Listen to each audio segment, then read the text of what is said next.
kita akan mempraktikkan gelombang dan bunyi.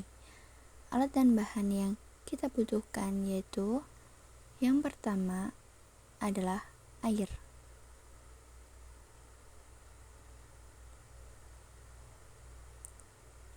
Yang kedua ada 3 buah gelas yang sejenis. Yang ketiga ada sebuah penggaris.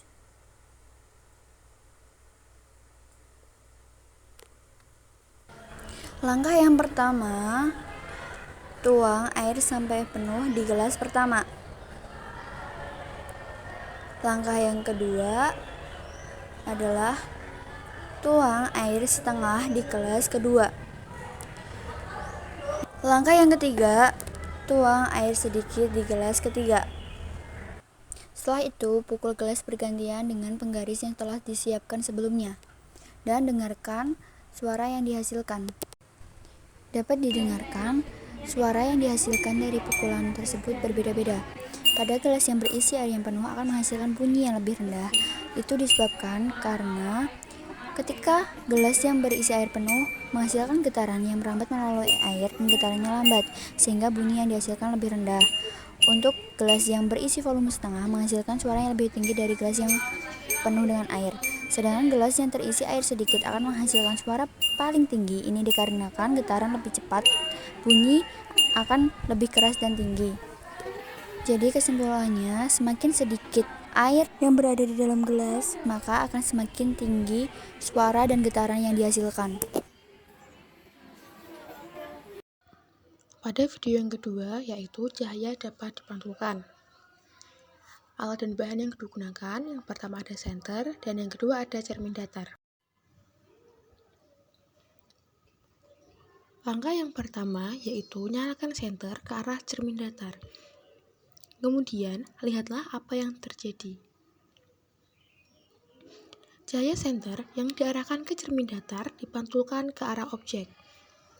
Dan dapat disimpulkan, setelah dilakukan praktik, dapat dibuktikan bahwa cahaya dapat dipantulkan. Hal ini terjadi karena cahaya mengenai bidang yang permukaannya rata mengkilap, dan cermin merupakan benda yang memantulkan cahaya paling sempurna.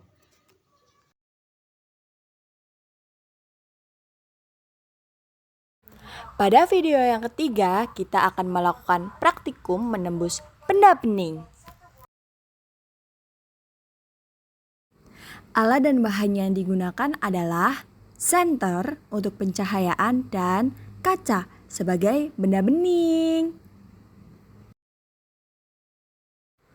Selanjutnya kita ke langkah percobaan praktikum. Langkah yang pertama, kamu bisa berdiri di depan benda bening dengan membawa senter. Langkah kedua, senter yang telah hidup diarahkan ke benda bening. Lihat hasilnya, apabila cahaya menembus pada benda bening, maka percobaan berhasil dilakukan seperti pada video tersebut.